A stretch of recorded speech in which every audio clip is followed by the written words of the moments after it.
Ay po, dito po sa mundo ay mamamatay din tayo. Di tayo dito habang buhay.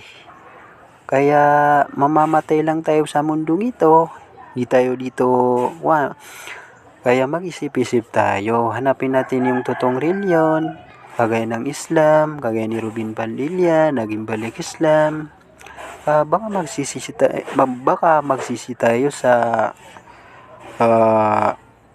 sa kabilang buhay. Sa kabilang buhay, maraming mga taong gusto nila bumalik sa mundo dahil yung hindi nila matanggap ang yung pagsisising malaki dahil napakahirap ng buhay nila doon, pinapahirapan sila sa impyernong naraka.